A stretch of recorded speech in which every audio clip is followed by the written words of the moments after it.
Dios les bendiga y bienvenidos enamorándonos de la palabra. Este es el día 276 de nuestra serie Leyendo la Biblia, Nueva Traducción Viviente en un año.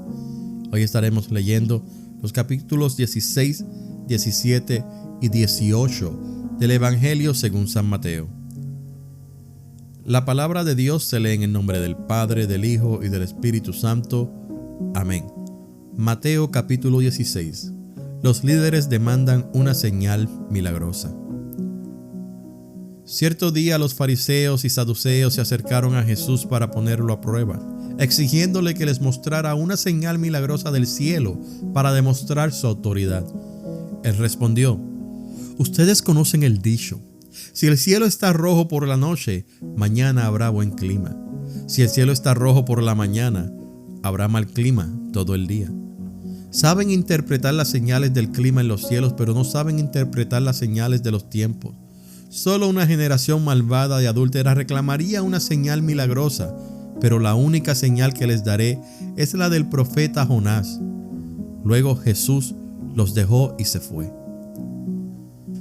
La levadura de los fariseos y de los saduceos. Más tarde, cuando ya habían cruzado al otro lado del lago, los discípulos descubrieron que se habían olvidado de llevar pan. ¡Atención!, les advirtió Jesús. Tengan cuidado con la levadura de los fariseos y con la de los saduceos. Al oír esto, comenzaron a discutir entre sí, pues no habían traído nada de pan. Jesús supo lo que hablaban, así que les dijo: ¿tienen tan poca fe? ¿Por qué discuten los unos con los otros por no tener pan? ¿Todavía no entienden? ¿No recuerdan los 5,000 que alimenté con 5 panes y las canastas con sobras que recogieron? Ni los 4,000 que alimenté con 7 panes, ni las grandes canastas con sobras que recogieron. ¿Por qué no pueden entender que no hablo de pan? Una vez más les digo, tengan cuidado con la levadura de los fariseos y de los saduceos. Entonces al fin comprendieron que no les hablaba de la levadura del pan, sino de las enseñanzas engañosas de los fariseos y de los saduceos. Declaración de Pedro acerca de Jesús. Cuando Jesús llegó a la región de Cesarea de Filipo, les preguntó a sus discípulos: ¿quién dice la gente que es el Hijo del Hombre? Bueno, contestaron, algunos dicen Juan el Bautista, otros dicen Elías, y otros dicen Jeremías o algún otro profeta. Entonces les preguntó: ¿y ustedes quién dicen que soy? Simón Pedro contestó: tú eres el Mesías, el Hijo del Dios viviente. Jesús respondió: bendito eres, Simón, hijo de Juan, porque mi Padre que está en el cielo te lo ha revelado.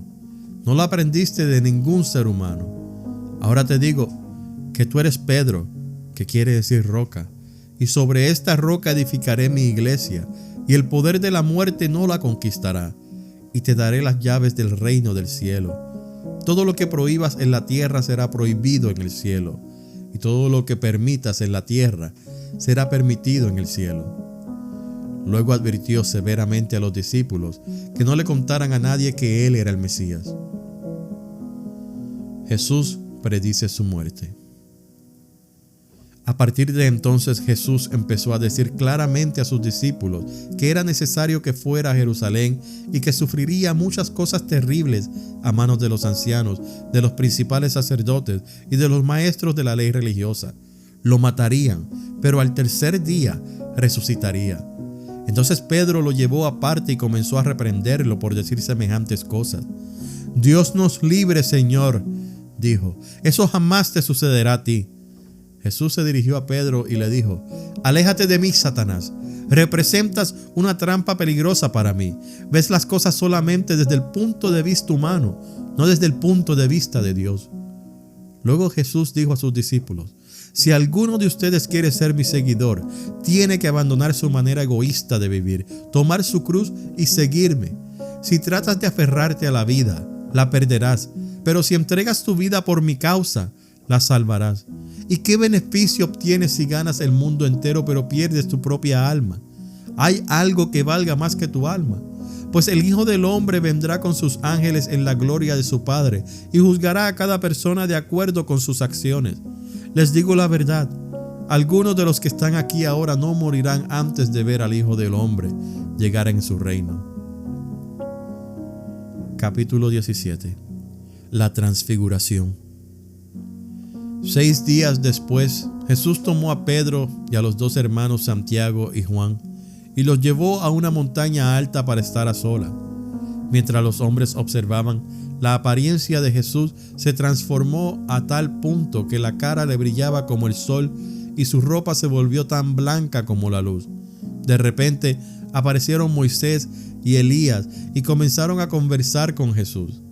Pedro exclamó: «Señor, es maravilloso que estemos aquí. Si deseas, haré 3 enramadas como recordatorio, una para ti, una para Moisés y la otra para Elías». No había terminado de hablar cuando una nube brillante los cubrió y desde la nube una voz dijo: «Este es mi Hijo muy amado, quien me da gran gozo. Escúchenlo a él».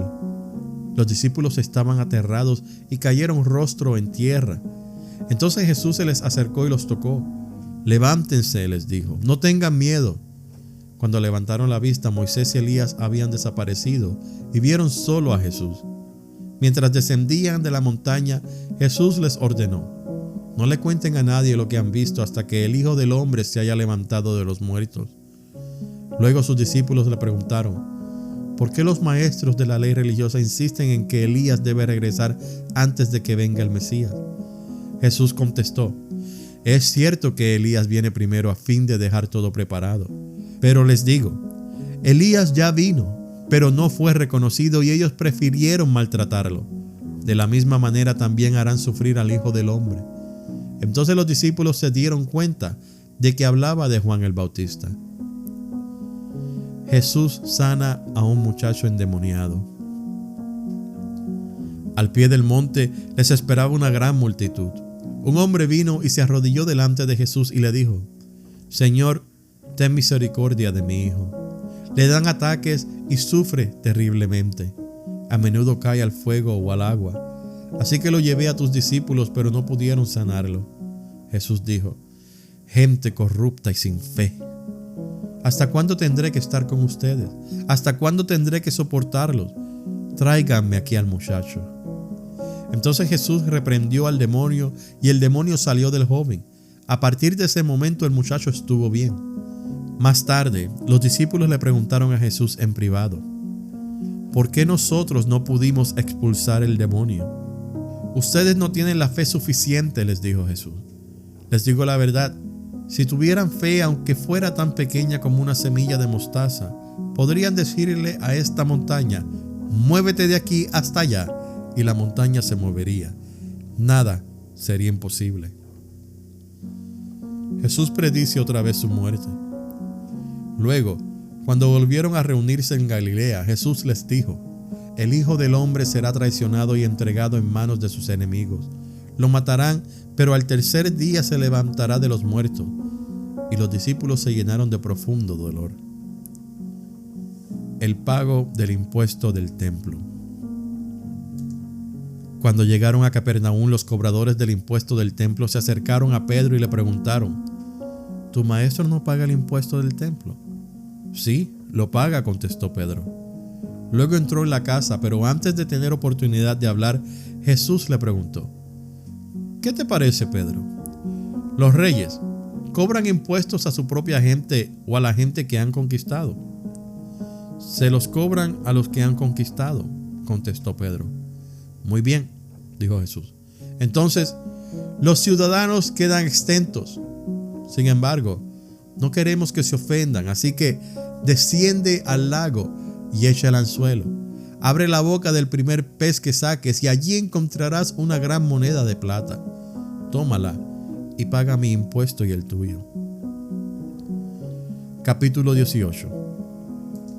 El más importante en el reino. Por ese tiempo los discípulos se acercaron a Jesús y le preguntaron: «¿Quién es el más importante en el reino del cielo?». Jesús llamó a un niño pequeño y lo puso en medio de ellos. Entonces dijo: «Les digo la verdad, a menos que se aparten de sus pecados y se vuelvan como niños, nunca entrarán en el reino del cielo. Así que el que se vuelva tan humilde como este pequeño es el más importante en el reino del cielo. Todo el que recibe de mi parte a un niño pequeño como este, me recibe a mí. Pero si hacen que uno de estos pequeños que confía en mí caiga en pecado, sería mejor para ustedes que se aten una gran piedra de molino alrededor del cuello y se ahoguen en las profundidades del mar. ¿Qué aflicción le espera al mundo porque tienta a la gente a pecar? Las tentaciones son inevitables, pero ¿qué aflicción le espera al que provoca la tentación? Por lo tanto, si tu mano o tu pie te hace pecar, córtatelo y tíralo. Es preferible entrar en la vida eterna con una sola mano o un solo pie que ser arrojado al fuego eterno con las dos manos y los dos pies. Y si tu ojo te hace pecar, sácatelo y tíralo. Es preferible entrar en la vida eterna con un solo ojo que tener los dos ojos y ser arrojado al fuego del infierno. Cuidado con despreciar a cualquiera de estos pequeños. Les digo que en el cielo sus ángeles siempre están en la presencia de mi Padre Celestial. Parábola de la oveja perdida. Si un hombre tiene 100 ovejas y una de ellas se extravía, ¿qué hará?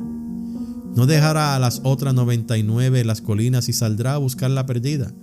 Si la encuentra, les digo la verdad, se alegrará más por esa que por las 99 que no se extraviaron. De la misma manera, no es la voluntad de mi Padre Celestial que ni siquiera uno de estos pequeñitos perezca. ¿Cómo corregir a otro creyente? Si un creyente peca contra ti, háblale en privado y hazle ver su falta. Si te escucha y confiesa el pecado, has recuperado a esa persona. Pero si no te hace caso, toma 1 o 2 más contigo y vuelve a hablarle para que los 2 o 3 testigos puedan confirmar todo lo que digas. Si aún así la persona se niega a escuchar, lleva el caso ante la iglesia. Luego, si la persona no acepta la decisión de la iglesia, trata a esa persona como a un pagano o como a un corrupto cobrador de impuestos. Les digo la verdad, todo lo que prohíban en la tierra será prohibido en el cielo y todo lo que permitan en la tierra será permitido en el cielo. También les digo lo siguiente, si 2 de ustedes se ponen de acuerdo aquí en la tierra con respecto a cualquier cosa que pidan, mi Padre que está en el cielo lo hará. Pues donde se reúnen 2 o 3 en mi nombre, yo estoy allí entre ellos. Parábola del deudor que no perdona. Luego Pedro se le acercó y preguntó, Señor, ¿cuántas veces debo perdonar a alguien que peca contra mí? ¿7 veces? No 7 veces, respondió Jesús, sino 70 veces 7.